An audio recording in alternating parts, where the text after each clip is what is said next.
We're live. All right.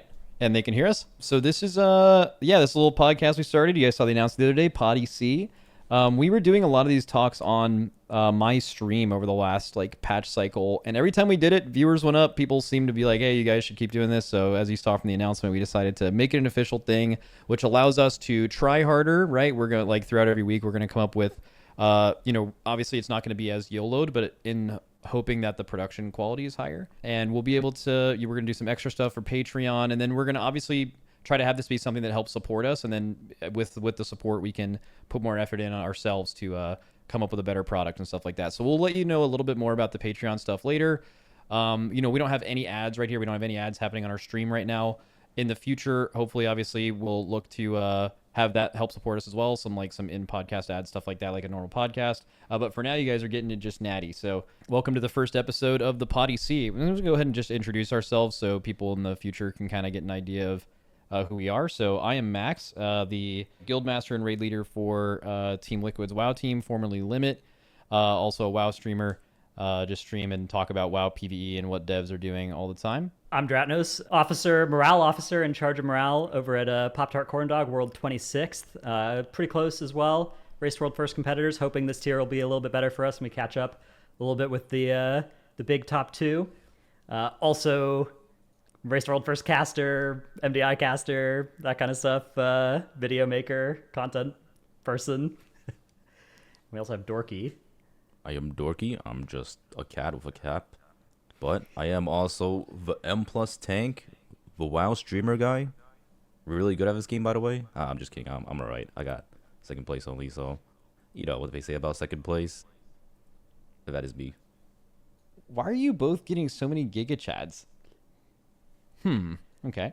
At least in my channel. Sure that's me? Maybe that's the No, stream well, Dratty got a lot too, yeah. That's probably a long stream delay, yeah.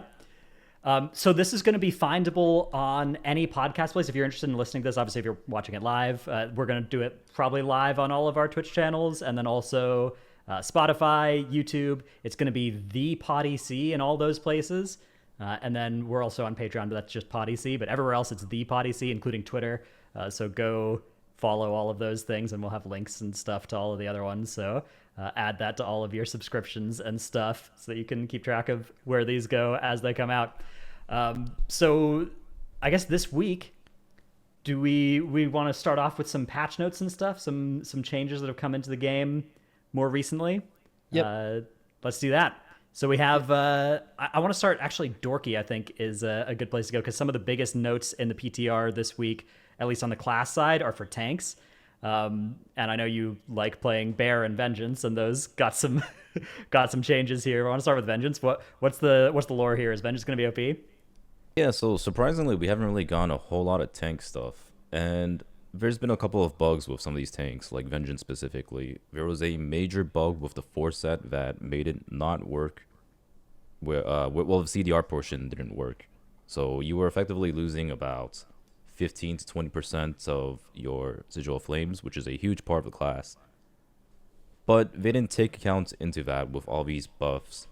So all these buffs on top of the bug fix, this class might be crazy. I don't know yet. I'm gonna have to see this weekend whenever we get M+ testing, but it's looking really good for Vengeance. You know, this class does have meta, but maybe it'll end up actually being meta. Hard to say for sure. And as for Guardian buffs are actually pretty big. I know Dratnos did some damage to Guardian with his Blood Frenzy nerf. This is specifically Dratnos' nerf for sure. I know about this. I saw one of Dratnos' videos.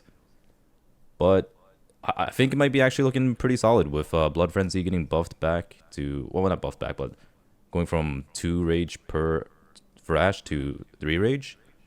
And on top of the 2 set getting buffed big time.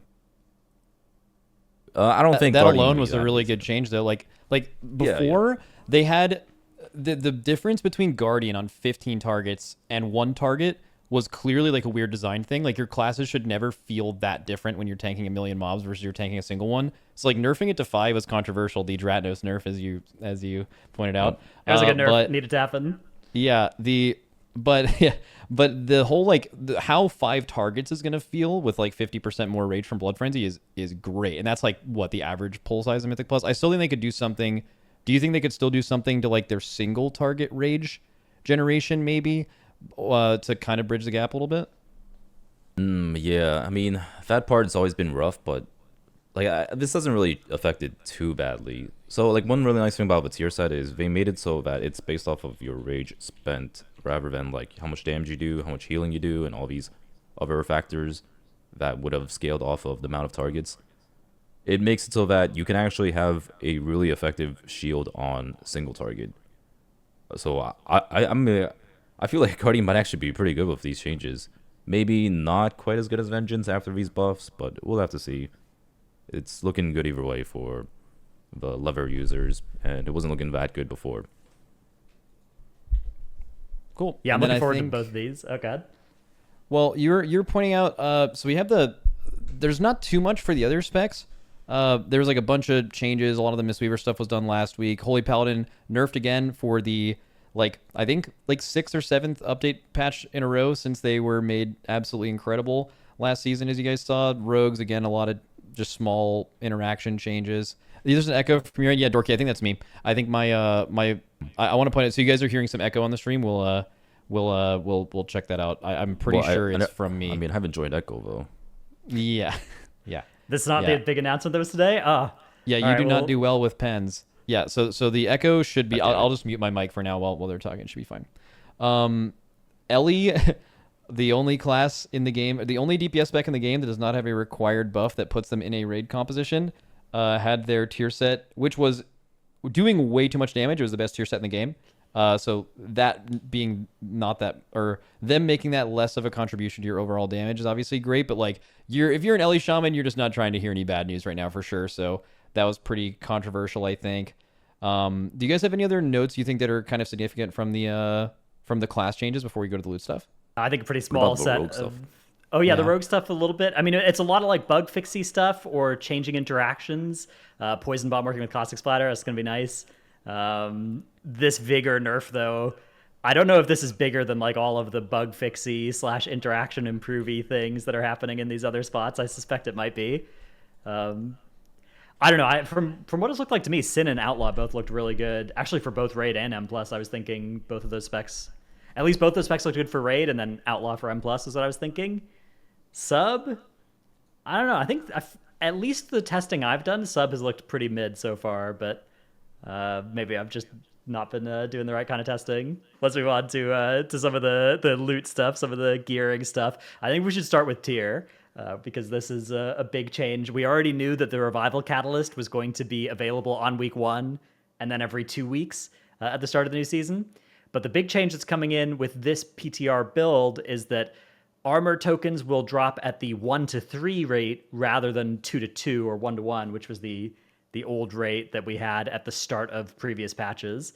Dorky M+ player, are you worried about this affecting your ability to acquire tier early in the patch? So there is something later on that we could also talk about that'll help Sure. the M+ers, but yeah, I mean, I think this is a good change so far. Yeah, This is just like definitely a less step in the tier right up direction. front, but it's I feel like going with this Revival Catalyst stuff, we are gonna not need the teardrops from bosses like pretty quick into the patch. I think for Yeah. like the first 2 weeks it's gonna feel worse, and then it's gonna feel better thereafter. Correct. So this is something they've been doing for a couple of seasons now since the catalyst comes in later. Is they're like, oh wait, like these teardrops later on are kind of worse than just the other items, and they're harder to get. So they've made that change. There's also a very rare change we'll talk after this, which also helps that a bit. At least getting those non-tier items off of those bosses at least. But this was something that still, with the Revival Catalyst out week 1, even with only one thing dropping from Raid, it does bridge the gap between Heroic or Raid and Mythic Plus, but it also you will still get tier faster than you did last patch, even if you're a Raider, by having less tier drop in Raid. So overall, Because it's the still, catalyst, right? exactly, yeah, from the catalyst. So it's still buffed from last patch, and this is a change. I think the only thing that could be better than this is for the first, like you said, the first 2 weeks of the patch, we get normal tier, right? In a 30 man, it drops 3 tier, and a 20 man, it drops 2, 10 man, it drops 1. And then 2 weeks later, it drops to that.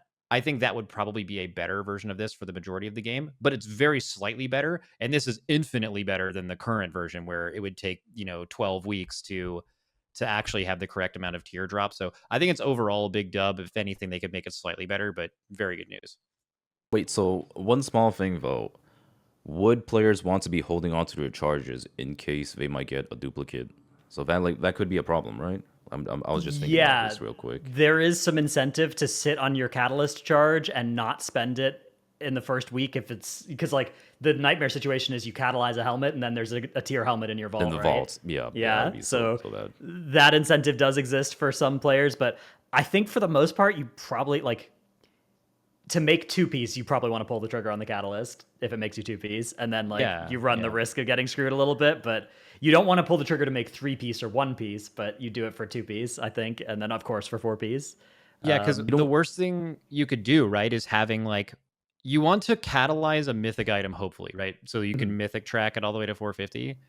And I think if you do it in the first week, unless you're doing a mythic boss, there's no way of getting that. You can't get the mythic plus item from the vault or whatever, right? So I think having you're most likely going to hold on to it if you're optimal and unless you need to slam at P1. Also you only get 2 set week 1 if you clear AOTC, right? You have to get AOTC in week 1. Or Keystone Master, which is very difficult week 1. That's 24s or something if you're doing it just on Tyran and not Tyran and Fort. So effectively you need AOTC to get that second, because the all of the old tier piece systems are still in place, right? The AOTC/KSM piece, now the Revival Catalyst piece, and then also the bonus Farok tier drops, which I believe is still 3 for 30.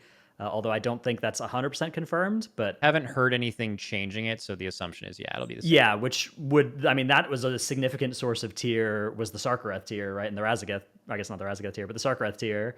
And I expect that the Farok tier is going to be huge for this as well. So farming these pieces early on is going to be, I think, just that free charge from the Catalyst is so huge. I think that they're right in this dev note that it's going to be faster. One other downside is that the guaranteed tier has gotten a lot harder to guarantee pieces of tier, right? Like you could guarantee 3, and now you can only guarantee 1 from a boss ever. Because even with 30 people, you're not getting to that second piece of tier that gives you that guaranteed breakpoint. So it is a little bit more possible to get unlucky and get screwed on your tier than before, sort of. But then on the other hand, you've also got a free charge of the Revival Catalyst that mitigates a whole lot of bad luck. So I think this is a lot better. I think most players kind of bring it back to the original question of how am I going to handle my charge? Do you feel like you need to spam it right away? Because most players will not get AOTC week 1. So even with your Revival Catalyst, there's no real reason to rush the eye level on the one item. It's not even eye level, right? Because you're catalyzing it. So I would say almost all players will hold it until the second week because it basically turns any of your drops into tier drops. What you could do is get an actual tier drop and then catalyze something else. Then you're going to be one of the fastest people with 4-piece. Or you could get a mythic pair of gloves or something, and that's a good tier piece you want. And then now it's like, oh, I actually am just going to wear this for the rest of the patch most likely. And so, yeah, I would say most people will hold on to it because there isn't a real big reason to spam it, but there could be some players that want that. And the only thing that I found a little confusing is it's saying oh, we're doing this. They kind of, I think did they even say literally they wanted it to bridge the gap between Raiders and Mythic Plusers? Did they say that? Yeah, they did in some places, and it's even in the dev note too. Yeah. I would still say there's a lot. I would say the reason of doing this, I don't think is that because the Omni tokens off of the last boss on every difficulty is still by far the best way to acquire that and the most way that that's so insane because it finishes off it on any slot.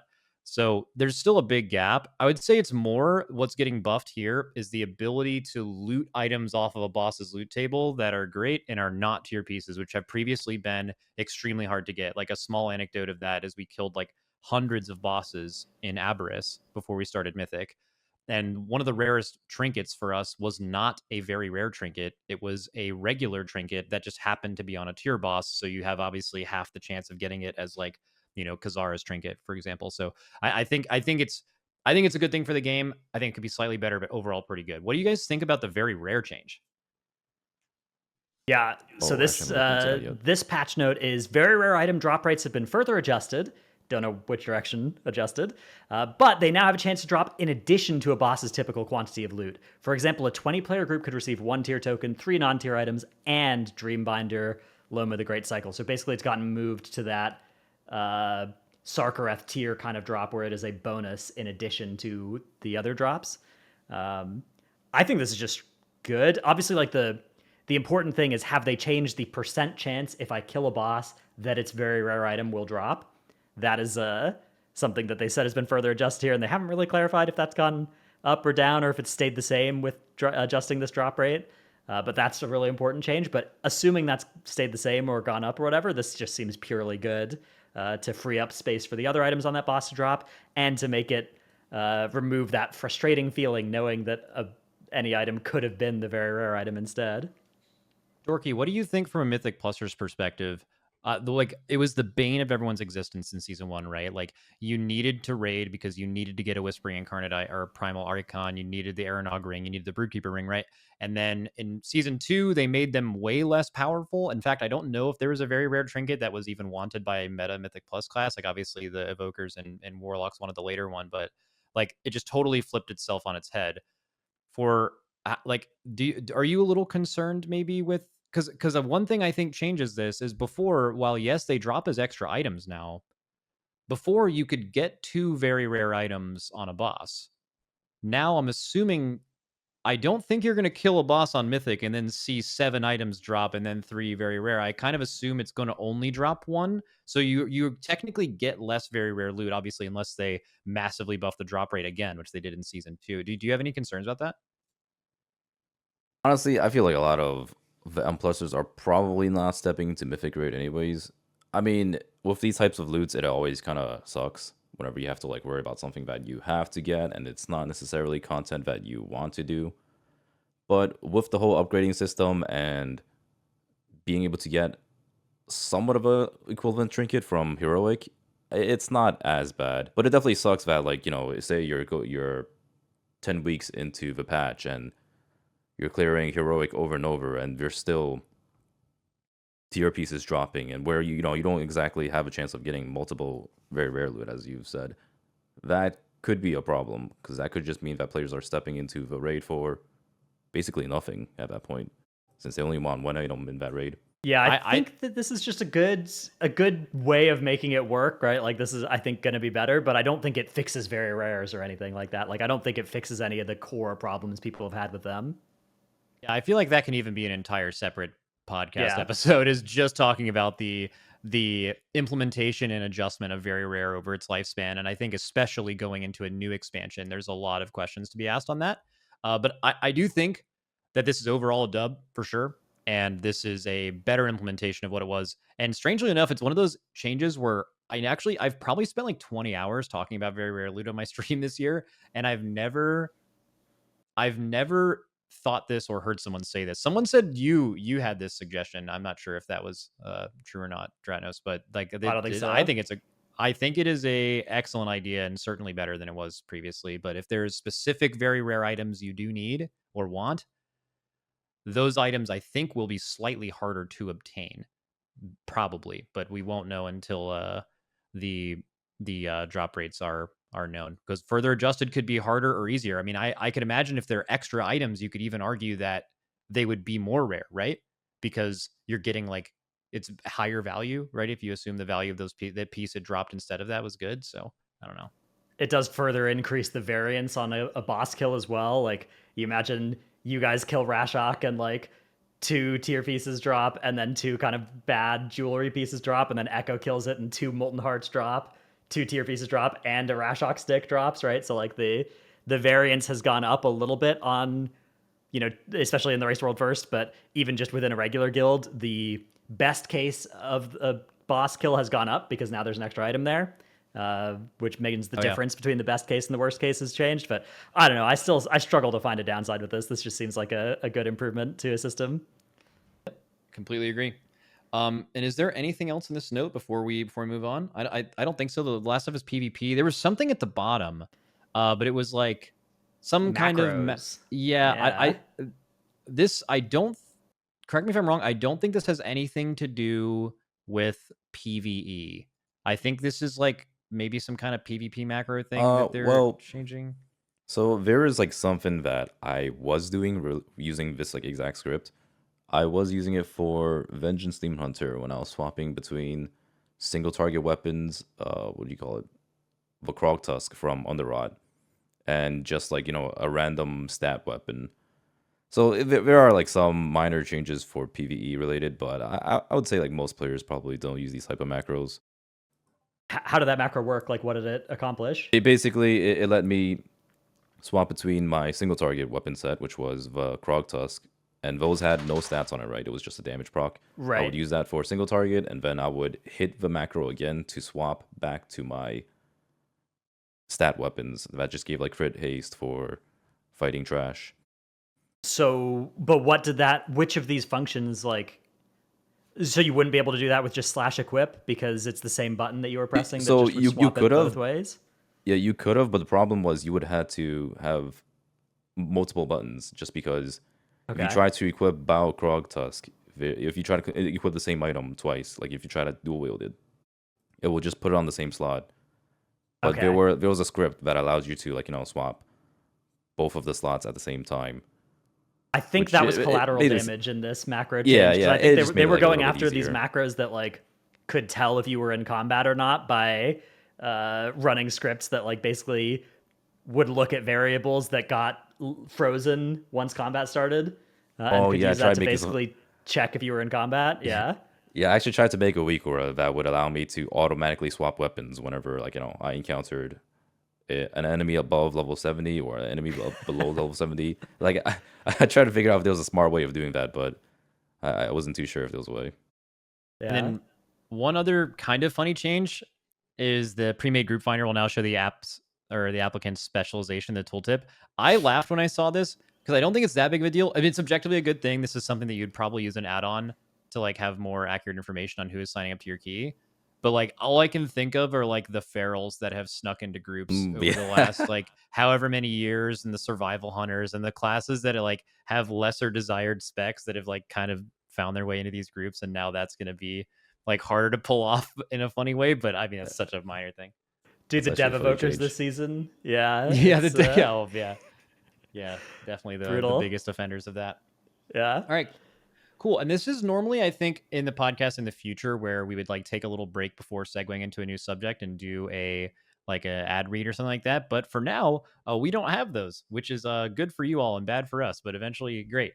So we're going to the main thing we kind of wanted to talk about today was they made a big announcement a couple weeks ago, or actually, funny enough, they actually did not make an announcement, which is we are pretty sure from all signs that this is the last patch of the last major raid of this expansion with the announcement of the permanent augment rune. This is not confirmed. It's all of this could be. It's very heavily assumed. You could look at a few things in the past. They always do the augment rune in the last raid. They always do like the AOTC mount thing, and those all lined up. But now that both of them are there, it's kind of like this is what they're doing. So uh, I guess what was your all's initial reaction to that when you read that and assuming that is the case? Yeah. So Go ahead, Dorky. Yeah. okay, I was gonna say real quick. So I had a lot to think about with this. I mean, I think the only way this is possibly great for us is if we have a shorter expansion, or if we somehow have a banger faded. But yeah, you can continue, Trinos. Yeah, I mean, so the evidence, right, is it is the augment rune, which 3 out of 3 times has been on the last patch. I will say though, a permanent augment rune would be better if it wasn't on the last patch, right? Like it would actually be a more useful Correct. game piece if we could actually get access to it on the second to last patch. Ooh, So that would be, and this one costs twice as much as the old Twice ones as did as much. well. So perhaps that means it's going to be active for twice as many patches. You know, there's still, I will say, like, I wouldn't treat it as a done deal just yet that we're going to get this as the final patch of the expansion. The AOTC mount is another piece of evidence, although they've done AOTC mounts for non-end bosses, I think, of expansions before, but maybe that's fake news. Either way, though, I do think it is probably likely that this will be the last major patch / raid of the expansion, which, like, from those pieces of evidence, that definitely does make it the most likely thing. And yeah, my initial reaction was, why, right? Like, why is this Yeah. expansion that's been kind of motoring along so quickly? Why we're like less than a year into the expansion as of right now, right? And why are we already about to have the last raid of the expansion? Like, are we settling in for another Hellfire Citadel or Siege of Orgrimmar length farm, or are we slamming an early 11.0, or what's going on here, right? Like, how it just seemed so out of place given how quick Aberrus followed on the heels of Vault Incarnates. Yeah, and we can show a graph. We have like some information here to show like the patch cadence. We'll get into that in a second. Yeah, well, look at that production quality right up on the screen. Frank, let's go. All right, Fronk, we're Uh, back There on it the is. scoreboard here. Good work. Yeah. Just to kind of give you an idea of like what you would expect out of a major expansion, right? So you see that outside of BFA, so like BFA's old year into BOD was faster than Vault into Aberrus, but then the dates, the projected dates, I think maybe I don't know if the Dragonflight 196 is from the official release date of November 7th, but obviously the thing you can compare it to the most outside of the most recent COVID expansion is BFA, right? But BFA had 4 major raids, and also BFA had much less content being produced within every patch as well, right? So I guess why the initial feeling, at least for me, is pretty negative, assuming that we're keeping the whole 2-year expansion cycle, is it just kind of feels like there's going to be way too much dead space. And in the expansion where you've been churning out content, uh, it would seem like 6 months from now, and it's like, okay, in a couple months we'll get faded, but we've just been in a Mirdrasil for 8 months or whatever. I mean, that's gonna feel horrible. No shame on faded. We'll talk about faded in a bit. Faded's great. But I would. I'm heavily hoping what Dratnos is saying is true. And good news is we won't have to speculate for very long, because what they did at the end of last year was, for the first time ever, they produced this roadmap for everything that was being released by WoW, and they've stuck to that for the last year. We assume at BlizzCon in November, right, 1 month before the previous year, you will get one of those for the next year. And if there's a major patch in there, I'm sure we'll see it. So hoping for the best. Yeah, I think that the other sort of good case would be if this wasn't a 2-year expansion, right? Like, if the next expansion is in May or something, then I think I'm also reasonably happy with the pace of content. That would mean that Dragonflight would be like a 1.5-year expansion. And the sort of cynical take there would be, okay, now Blizzard's found a way to do the expansions faster, sell an extra, 2 expansions every decade or something, and make extra money off of us that Smart way. one. Right, which does, work, right? Like, that does get them extra money. But I don't know. I mean, if they're good expansions and good raids, I'd be fine with that. Yeah, I wouldn't really care too much about that. Price of the sub really hasn't moved in a long time. I'd be fine with paying a little bit extra for an extra expansion if the quality and pace of content was good. But what I really would be sad to see would be if this goes on to like the length of that Shadowlands bar, and we just have like a big faded season starting in April or something. Like, that would be I'd be pretty That would pretty be sad about that. horrific. Yeah, like the only thing that makes this make sense is a nice expansion in the middle of the summer, and there's whatever reason going into this expansion, they were like, all right, we are moving this up, and this is the plan they had all along. They're not behind. They're not dropping a raid. That's just what they're doing, right? And Faded will help break that up. I actually kind of want to talk a little bit about that. I've noticed there's so many community sentiments about Faded, and I think I understand them. And tell me if you guys think there's another angle that's coming from this. Most negativity I understand from Faded is from a misunderstanding of what Faded is.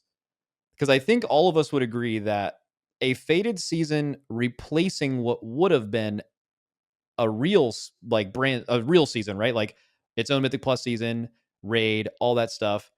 If you are getting that instead of the other thing, Faded seems bad by comparison. But that's never what Faded was, right? Faded was not something on Blizzard's development plan at the beginning of Shadowlands. It was something at the end of season 3, so the Sepulchre raid, that was made by a few developers. So like normally 100+ developers what make a regular WoW season. This was developed kind of improvised by a couple of developers to make the end of expansion less like you're just doing Sepulcher for a year, right? And it broke it up. It allowed for It allowed for experimenting. Like you had, it's probably a big reason why the upgrade system is the way it is now, which is a widely liked thing in the game, right? They got to experiment with that on Heroic. They got to see what that looked like on like a lesser scale. It showed us dinars, right? Something you can see going forward, that, loot targeting. We actually got to use loot targeting, and people are like, okay, we really, really want this. And it's not like some made up thing where you're like, this would maybe be good. Like, no, we've used it. It's definitely good. And you got to see that from this small mini season, right? So basically, if you're arguing against Faded, the argument is, unless Blizzard starts using it to replace seasons, which would be bad, the argument against it is, we'd rather not do that experimenting, and instead of having this fun end of expansion thing, it's just a much longer Sepulcher season, which is a crazy argument to me. Do you know if it's any more nuanced than that? Okay, so I do think there is a little bit more to that because I do feel like there are some players who probably would rather stay in the current season so that they can continue with whatever they have rather than having to reprogress everything all over again. I mean, maybe not necessarily reprogressing, but at the very least, rebuilding up your character. Since going into it, Faded Season basically meant your gear resets and you couldn't continue with where you were before. And especially for like some of the lower end guilds, well, I guess Sepulcher was kind of an anomaly since there were players that were probably stuck progging Sepulcher still at the very end of season 3. And going into season 4 basically meant like, oh, well, I mean, like goodbye to everything that you've been doing. So I could definitely see some sentiments there, but this feels more like a raider kind of thing. Because like from what I've heard from M plusers at least, majority of M plusers were pretty happy with Faded. I mean, Faded basically meant another season of M plus, like new dungeons, dinar system, ways of experimenting, and fun seasonal affix. Which I'm not sure what they're gonna do about this Faded if they do happen to have one. But if they somehow like brought back a banger seasonal, they brought back people's favorite dungeons, and they just like try to add something fun to the game, it's definitely a positive for M plusers for the most part. Yeah, So- I do think most of it comes from that, and from I think there's a little bit of people that I would summarize them as people that the gearing up process versus the doing new content, like gearing up is a price you pay to do the new content, and they don't enjoy the gearing up. So if you just have a patch that's gearing up and no new content, they might not like that. But I think it's mostly negative sentiment around Faded is they don't want to give Blizzard cover for doing a Shadowlands, right? With 3 major patches that last longer than Legion with 4. And they there's kind of this vibe that if you're positive about Faded, you're maybe giving Blizzard the green light to do that in the future, which none of us that liked the Faded experiment are actually saying that, right? But like that's of course. I think the vibe. No, I mean, that totally makes sense. I think all of us would agree that if Faded became this thing, we're like, oh, people like Faded, and it was like very little time for us to do this thing that gave people a lot of extra content. So now we can save more money by not developing an extra season, and we can just do this thing. Everyone, what's the meme? Like everyone disliked that. Like no one would like that, but that's not what Faded has ever been. I think that if Faded, very simply, whatever the last raid tier is, assuming Faded doesn't exist, like it didn't at the beginning of Shadowlands planning, or even halfway through that expansion, if it is something that just supplements the last season, I think the raid affixes were super whatever. They could either do away with that or completely redo it or remove them. I think it would have been mostly the same. But I think it's great. I do understand the like casual guilds still progressing thing. At that point, Jailer been out for a while is also the most heavily nerfed boss ever. I understand Anduin killed a lot of guilds, but even if you were a guild that was like still trying to clear, once Faded came out, couldn't you still go back into Sepulcher? There was just new gear available and stuff, right? So like you could still go do that. You could still, I don't know if you could still farm the mount. Maybe you could. I think but CE was gone. I think you could still do cutting mount edge runs, maybe. though, yeah. And But the cutting edge wasn't 2 out of every short. 3 weeks whenever Sepulcher wasn't Faded until they made all 3 of them Faded at the very end.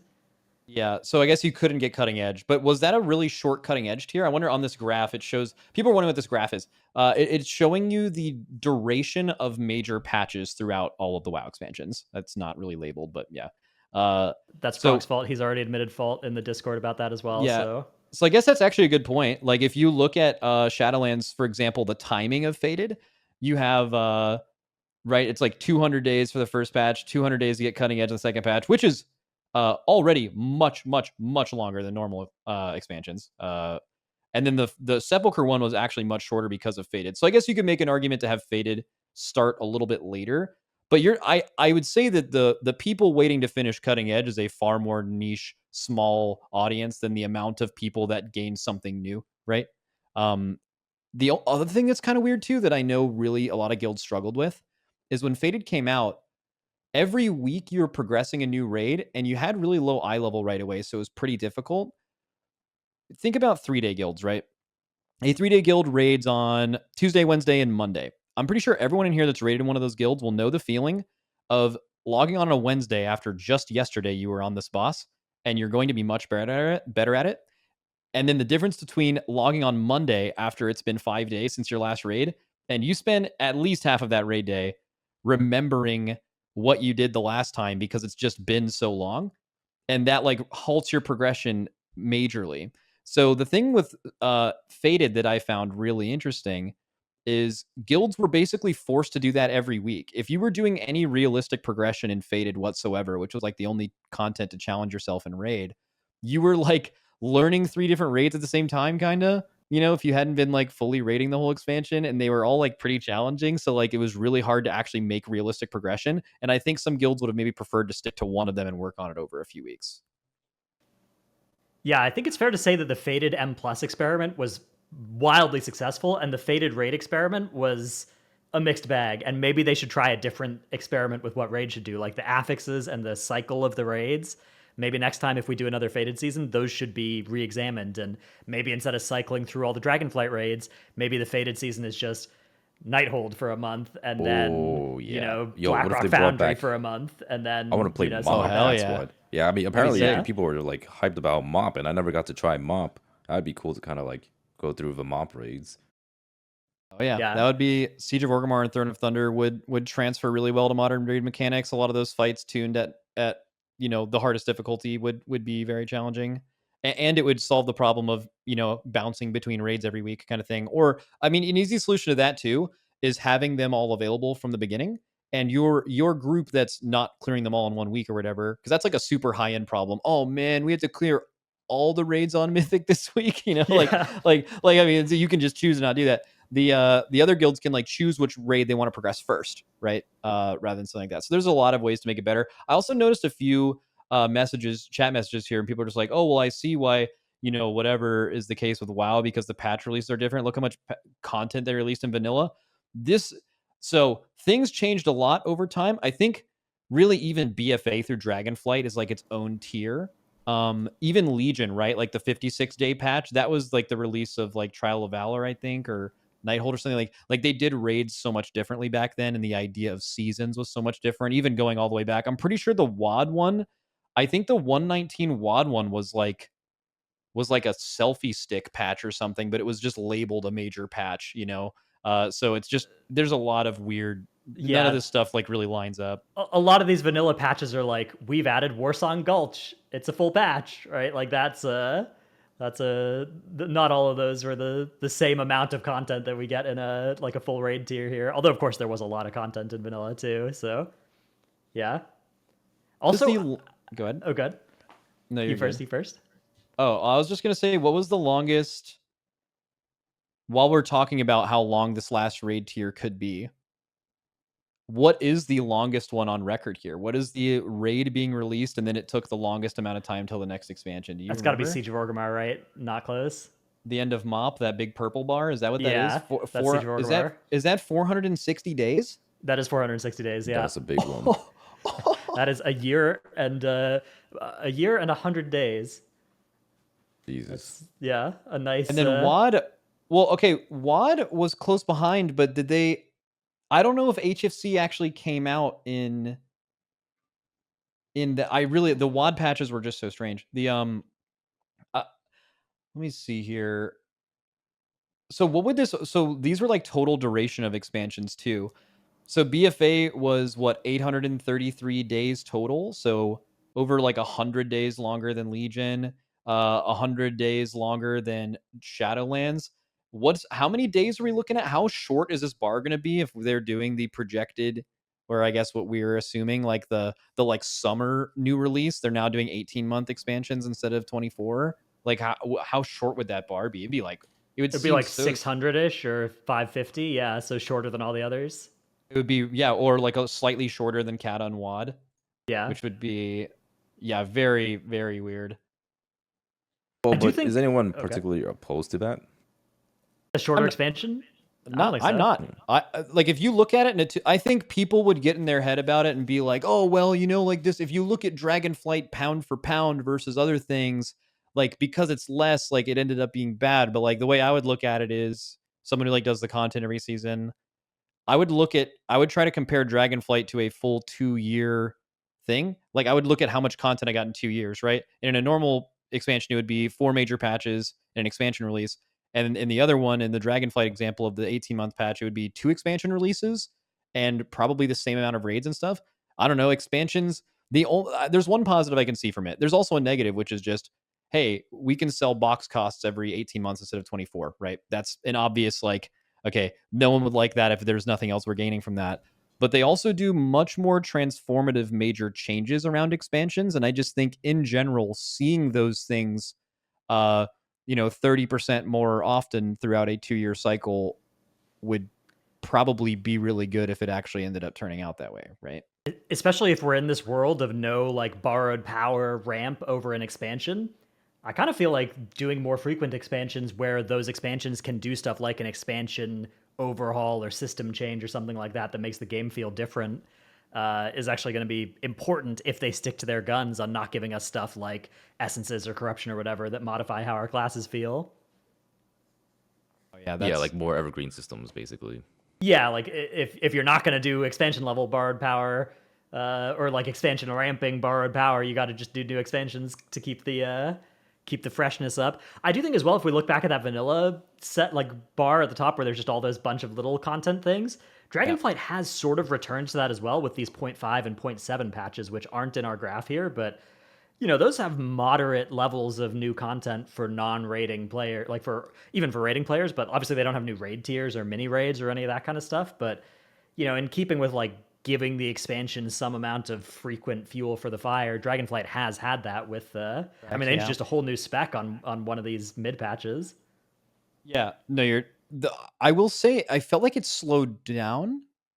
Like I feel like I don't know if I have like a lot of data to back this up, but it feels like Blizzard was like kind of churning on all cylinders for the first like 6 or 8 months of this expansion. And then I think in the last like couple months it slowed down a bit. Like when you look at the amount of changes that dungeons got in season 1, if you look at the amount like after they came out, if you look at 0.5 and 0.7 of the first patch versus 10.1.5 and 10.1.7, it feels like there's a little bit more juice there, right? Like I like it. It's obviously like if you're comparing these between expansions, like BFA and Dragonflight, BFA had a shorter first patch, but Dragonflight produced infinitely more content in that first patch than BFA's first patch. Same thing with the second one. But do you guys think it slowed down at all? Oh, absolutely. I mean, it was super noticeable in season 2. There were people who were wondering what is going on with dungeons and their tuning in season 2, like the very beginning of it. And then, the 0.5 patch drops, of course, and we have all these classes that just basically ruined M plus for a lot of players, and nothing was really being done about that either. And the dungeons continue to stay this way for the most part, with like, minor changes here and there. And I'm slowly starting to feel that way about the PTR too, going into the 3rd season. I mean, it's a little bit too soon to say, but I am slightly worried, especially when, Max, you mentioned that one time that apparently raid is like already done on PTR, and that's like out of the ordinary. So I'm just thinking like, wait, what's happening with M plus? Then like we're not even close to done. I'm not even sure what's happening right now with M plus. I'm not sure exact. One thing that kind of pops out to me is, if you're trying to imagine how Blizzard operates, they're spending a lot of time at the beginning of the expansion developing the expansion, and then at the beginning of Dragonflight, they're probably spending all of their time on Dragonflight. But at a certain point, I'm assuming that some of your attention, let's just say at the beginning of Dragonflight, 100% of your developing is on Dragonflight and the current season, and a little bit's on the upcoming season. I think through the expansion, it's reasonable to assume that at a certain point you start preparing for the new expansion, as like it takes a pie slice of your total workload to where there's naturally going to be fall off on updating the current game because you're working on the new one, right? Um, and I maybe that's it. Maybe BlizzCon. That's the first BlizzCon in 4 years. You know, maybe there's a lot more they're doing to like make sure that more things are announced there. That's probably taken a lot of their time, at least from what I can tell. I was down there recently. I heard someone mention multiple times, like, oh, we've been doing all this work to get stuff ready for BlizzCon. Like, I mean, they only have a certain amount of time in a day, so I imagine that's what it is. But I think as a player, we've really felt that there was nothing in 10.1 really. They've been doing the class reworks at the same pace, but the dungeon fixes and the content, I don't think does anything in 10.5 and 0.7 compare to like the Onyx Amulet and that whole zone and like the chest thing. Like I don't know, like it just seemed like there was more stuff being made for people. Yeah, I mean, there was Dawn of the Infinite that came out in 10.15, which is important, and there was obviously augmentation, but 10.17 had basically nothing, and there was no new Onyx Amulet or anything like that amped up player power level or anything like that, which, I'd maybe argue was probably a good thing given how Onyx Amulet turned out, but it's definitely, I feel like they're also a victim of the fact that I feel like they would have really liked to launch 10.2 like this week or a couple weeks ago, but they couldn't really because BlizzCon's coming up, right? And like they've got to do. So I feel like the time span has gotten a little bit inflated because they sort of have this dead waiting period of October where they can't launch the patch, but I think they would have preferred to. So let's talk a little bit about the frequency of the class balance changes, which you did mention actually just a little bit ago. Was we have been seeing these sort of class level reworks and overhauls that have happened on some of the mid patches and on some of the major patches. Obviously, we've got Rogue and Demon Hunter coming up. I guess let's start with frequency, and then we'll talk about the fact that all of them have always been OP every time they've gotten reworked, and if that's been good. But let's start with the I think there's frequency. been a couple of like exceptions, but yeah, for the most Yeah, part, Ret that is Pally or true. whatever that did not become OP and just became good. Yeah, Warlocks too. They had some reworks. Oh, was there a Warlock rework in there? Just so. just like very minor stuff, the stuff that THD complains about. It's Oh what yeah, is I a guess they rework? tried to shoot demo. Yeah, it depends yeah. on Yeah, Yeah. rework is kind of a very broad term. Like Yeah. Shadow Priest got like actually reworked like a couple of like they like removed Shadow Orbs like a long time ago and they gave them like insanity. Like there's all kinds of changes they made there. But like I think it's what we're referring to reworks now is at the beginning of the expansion, they made all these talent trees, and you could even tell within like a 2 to 3 month span. I spent a lot of time on this. The later ones they made, the quality was so much higher than the first ones because they learned uh just so much information about what makes a talent tree good. They're collaborative, right? They all work together on these things. Um and so what happened was a lot of the early ones needed to be like brought up to speed, a fresh coat of paint. They need to look like a modern talent tree.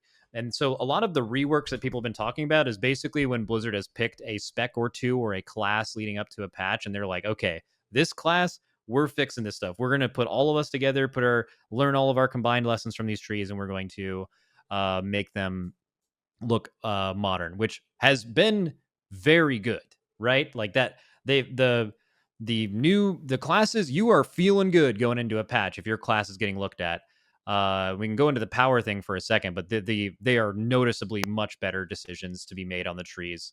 So I think overall it's gone really well. It's just you can't not talk about the fact that it's almost like intentional that these classes that are being reworked are extremely powerful. They're obviously getting new synergies, but my tinfoil hat theory at least is they are intentionally made strong alongside of the new synergies and stuff because you are advertising it as content, right?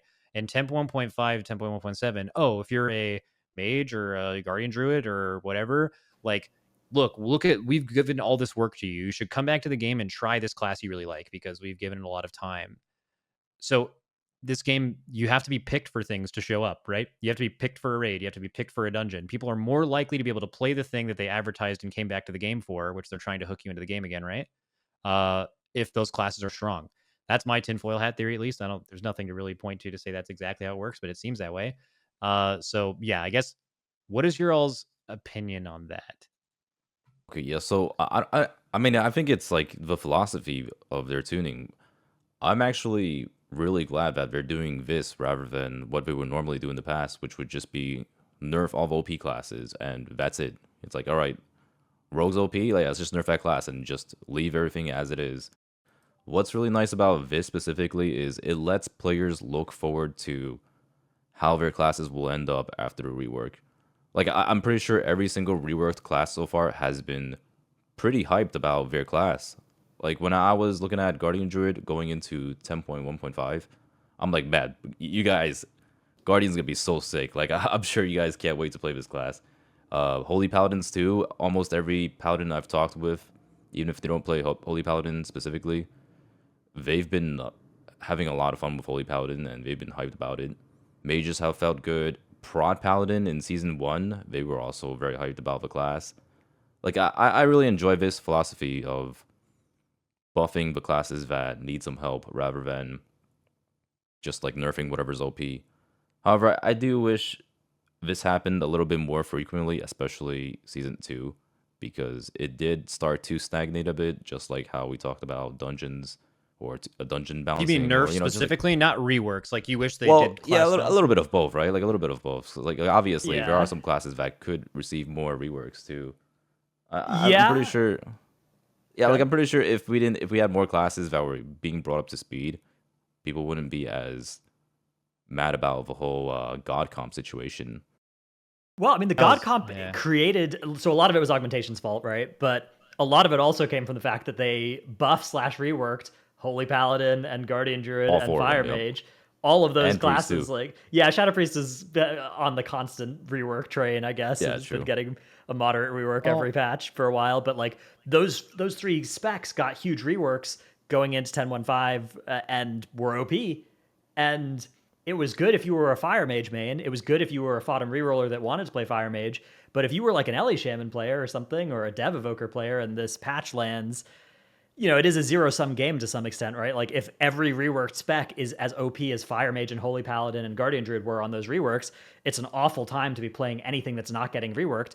From our perspective, it's kind of nice because we can just always look at that little roadmap and it says, oh, you know, Druid's coming up this patch. I guess I'll main Druid next patch, and like that's going to work out. That's going to be good. But if you're not ready to reroll, or if you're not happening to play the thing that is getting reworked, if they land on that 10.1.5 level of power that they landed on, like that was most of the reason that M Plus got nuked. Was, I guess a lot of it was augmentation, but it was also those three specs being as busted as they were on the rework. I want to point out something that Dorky said. So Dorky said, like, I wish they did more. Like, are you saying you wish they did more reworks per patch? Like they were just speeding up the like okay, there's 4 rework classes, so those 4 classes are all bis. But you're saying if there was 8, then there would just be more to go around? Or are you, Yeah, were you like talking about tuning? I think, for example, like, you know, warriors, right? Like DPS warriors. Like, wow, what if they just could just suddenly get shockwave? Like, shockwave should have just been on top of the tree in the first place, and they should just have like all these other things that'll help with the class in M plus, so that it actually has utility instead of just being some class you bring for damage. And All right, well, everybody, right. just know that we this is we're a new podcast. These things These things happen. a work in Yeah. progress. Yeah, we're Yeah. doing some high tech. We're gonna It's put the good that it's first happening now, you know. So the first we're getting all $30 for the problems out of the Patreon way. are going to giving Fronk better internet. That's Well, hopefully it doesn't happen again. We're just gonna assume that it won't happen again. What were we saying? The changes. frequency of these reworks. Yeah, you wanna frequency push of the back? changes. Like if you have classes that, if you have them spending all the time they would spend making 4 classes or specs get that big revamp, you're kind of doing things less quality. The thing about Dragonflight, the good thing about Dragonflight is when we leave, and this is actually a whole podcast episode, we can talk about what the design of expansion should be like, right? Like whether the evergreen so thing much is to say about that. perfect. Yeah, me too. Or if like you specifically like if it will ever reach the heights of like what an end of BFA and Legion is when they're more creative, and then like everything that comes with that. But like at least with this, you're keeping the thing with Dragonflight is you're keeping it all. The whole these talent trees are going to last for a very, very long time. So them doing the talent trees and doing them right for however many classes they do at a time where they really get it right, that's how many I want them to do.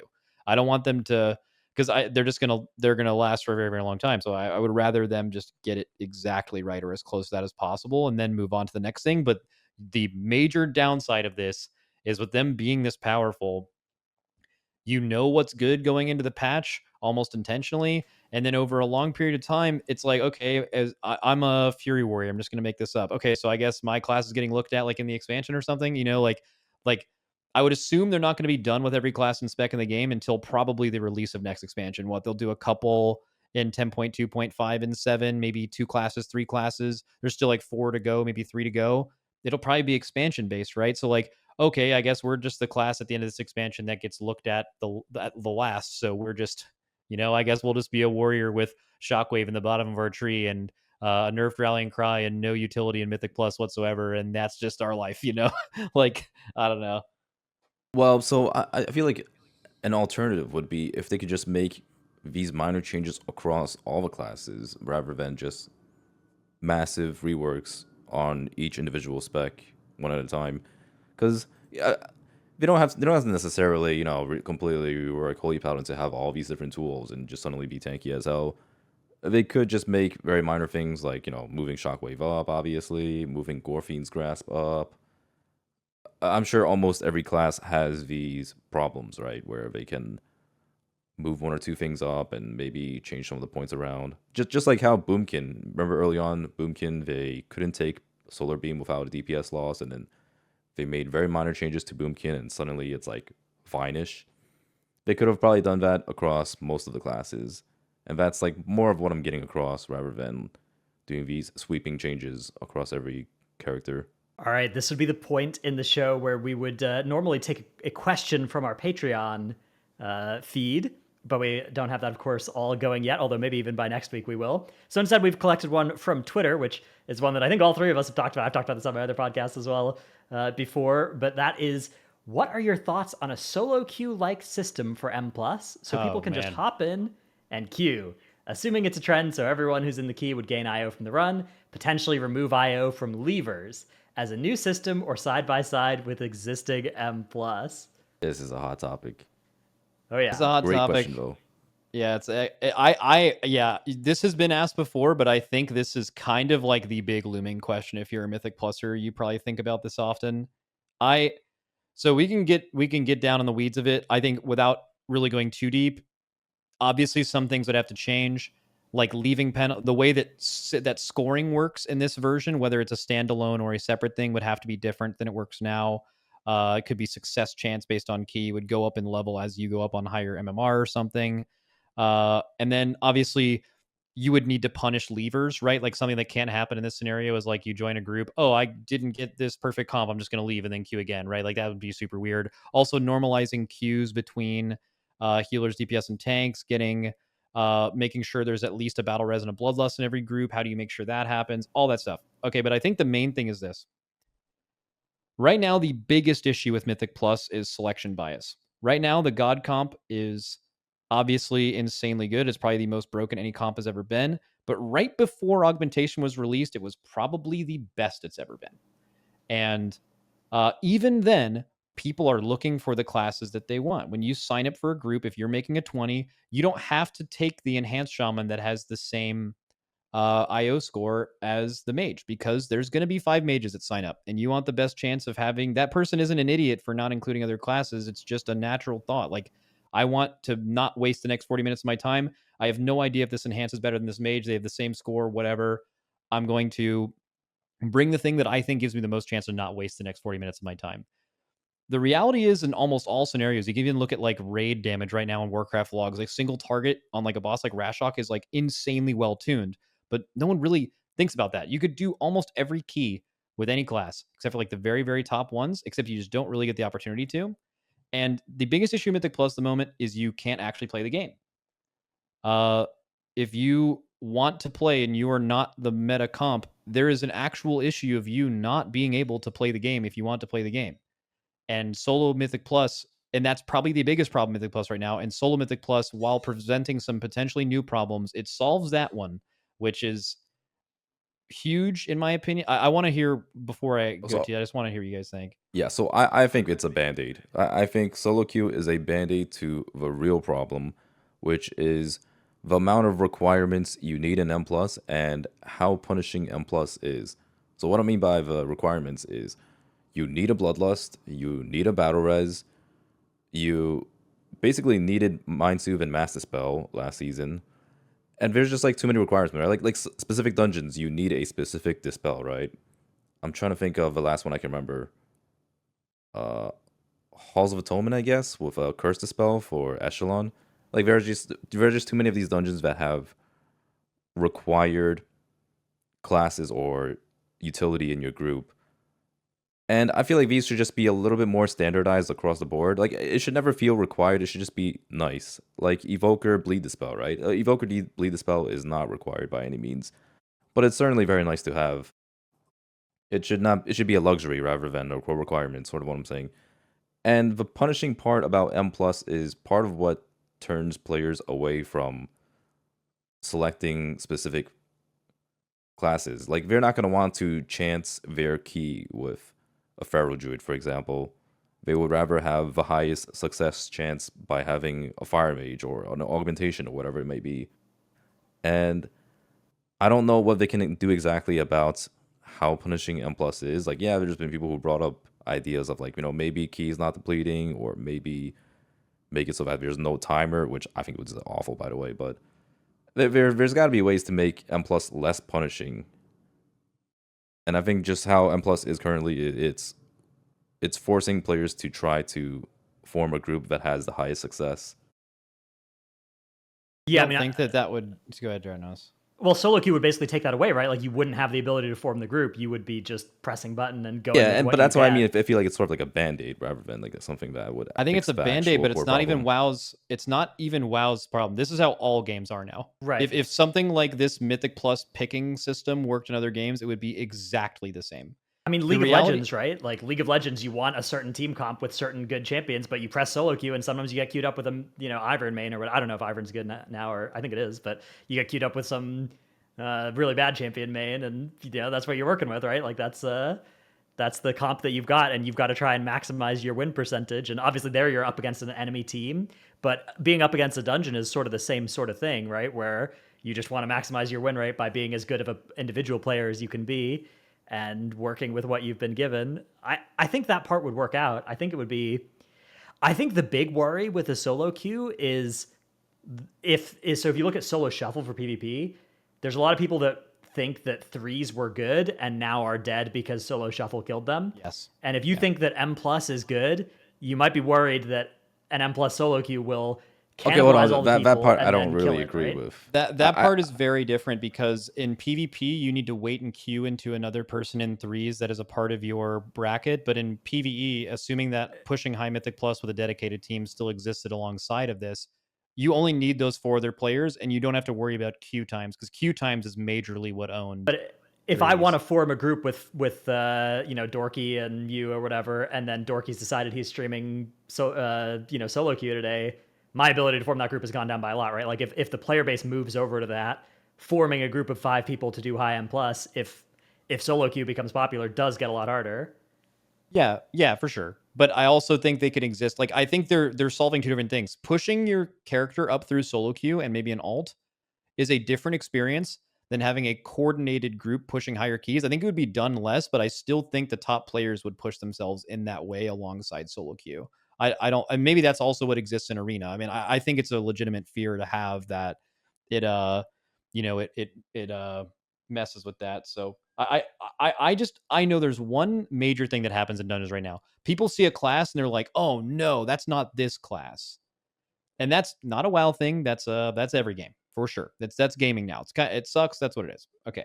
Well, so I want to say like partially it's the tuning that like part of the problem is the tuning, right? Like it wouldn't be as bad if the tuning was a little bit closer, but yeah, sure, you definitely would still go for the better classes. The best it ever was before augmentation. The best it ever was, and that absolutely. Yeah, but and felt like, well, I mean, it still existed, but there were more there was more flexibility, and there were more options. Like I think most people would agree that they had better chances of getting into groups before the God comp if they were playing something else.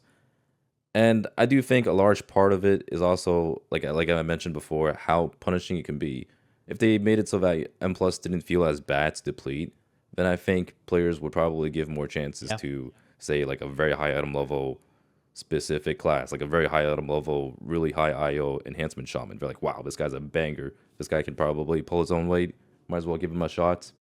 Yeah, the last thing I wanted to point out at the end of my thought there was a lot of people feel like they don't want to group with a class, and they would have negative sentiment going in, and then they would start that key, and if that feral druid or whatever was ranked the same as them, they would end that key almost certainly timing it because they're probably as good or maybe better than them because they got to that rating playing a in quotes less valuable class, and that person would do great. And no one really has the opportunity to feel that way about classes now because you just simply never have to group with them.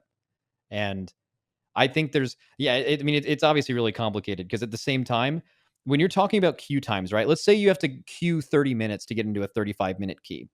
Okay, that really sucks if you're a meta class right now, because if you're a meta class right now with the right rating, you're going to get invited pretty quick. But it's really, really good for people that aren't getting invited at all, right? So, like the balance between those things, I don't know if there's balance that WoW could ever have where there are not classes that are completely discluded. And like you said, it's not purely DPS balance; it's utility, it's bloodlust, it's battle reses, it's things like that you need, right? So there's more that needs to be done to this than just implementing a solo queue and winging it.